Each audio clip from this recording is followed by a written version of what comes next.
یہ وجہ صرف ایک ہی وجہ نہیں ہے، کئی وجہ ہے جس کے لیے خواتین کو ایک سے زیادہ شادی کرنے کی ممانعت ہے، الاؤڈ نہیں ہے۔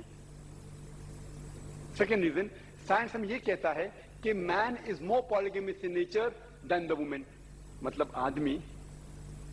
آدمی فطرت سے اور پالیگیمس سے as compared to the woman, آدمی فطرت سے وہ اور ایک سے زیادہ شادی کر سکتا ہے بنسبت عورت سے۔ اور آج کی سائنس یہ کہتی ہے کہ اگر ایک مرد کو اپنا رول کرنا ہے، اپنی ذمہ داریاں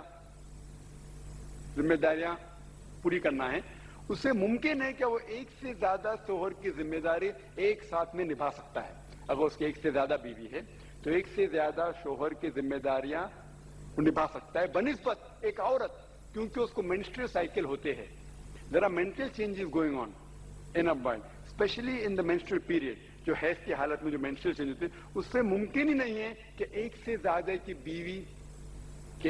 زیادہ بیوی کی ذمہ داری وہ جھیل سکیں گے۔ اور آج سائنس یہ کہتی ہے، میڈیکل سائنس یہ کہتی ہے کہ اگر ایک آدمی ہے اور اس کے کئی بیویاں ہیں یا کئی بیویاں ہیں اور سب لوگ ایک دوسرے ماشاءاللہ سب لوگ بھروسے مند ہیں اور اس کے باوجود کچھ پرابلم نہیں ہوئی ہیں، لیکن جب ایک عورت ہوتی ہے اور اس کے ایک سے زیادہ شوہر ہے اور سب اگر ایماندار ہے، ایک عورت ہے جس کے ایک سے زیادہ شوہر ہے اور سب ایماندار ہے، آج کی سائنس یہ کہتی ہے اگر عورت کے ایک سے زیادہ ہم بستر ہے تو امیڈیٹلی سیکشولی ٹرانسمیٹڈ ڈیزیز پیدا ہوتے ہیں، وینرل ڈیزیز پیدا ہوتے ہیں، سائنس کہتی ہے۔ جو ایک مرد کے ایک سے زیادہ بیوی ہے تو یہ نہیں ہوتا، یہ سائنس کہتی ہے۔ تو سائنٹیفکلی بھی a man can have more than one wife but a woman cannot have more than one husband کو اپنے حقوق نہیں دیتا، اسی لیے اسے حجاب میں رکھتا ہے۔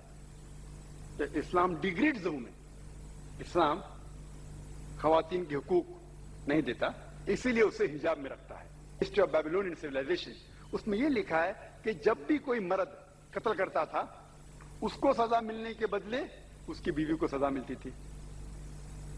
اگر آپ گریک سیویلائزیشن پڑھیں گے، اس میں ایک خاتون تھی جس کا نام تھا پینڈورا، ایک امیجنری وومن تھی پینڈورا، جو گریک لوگ کہتے تھے اس کے وجہ سے ساری مشکلات جو دنیا میں ہیں وہ اس خاتون کی وجہ سے ہے۔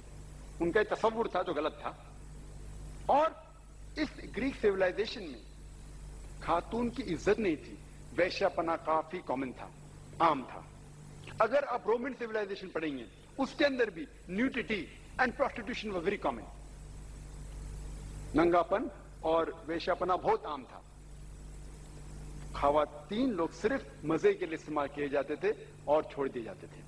اگر آپ ایجپشین سیویلائزیشن پڑھیں گے اس میں خواتین کو یہ کہا جاتا تھا کہ وہ شیطان کی ایک نشانی ہے۔ اگر آپ عرب سیویلائزیشن پڑھیں گے، قرآن نازل ہونے کے پہلے عربستان میں یہ حال تھا کہ اکثر جب کوئی لڑکی پیدا ہوتی تھی اسے زندہ گاڑا دیا جاتا، زندہ گاڑ لیتے تھے اس کو۔ الحمدللہ ثم الحمدللہ قرآن نازل ہونے کے بعد یہ جو غلط کام بند ہو گیا۔ افسوس کی بات ہے کہ اپنے ہندوستان میں اب تک ہے۔ اسلام ایک وہ مذہب ہے اور محمد صلی اللہ علیہ وسلم وہ شخص ہے جن نے خواتین کا عہدہ اونچا کیا، الحمدللہ انہیں حقوق دیے، انہیں رائٹس دیے، لیکن اس کے ساتھ یہ بھی دکھایا کس طریقے سے حقوق کو قائم رکھے، کس طریقے سے اس عہدے کو قائم رکھے۔ ایک ہوتا ہے کہ کہنا کیا کرنا اور کس طریقے سے وہ قائم رکھنا، وہ بھی بہت ضروری ہے۔ تو اسلام نے یہ بتایا کہ جب الحمدللہ خواتین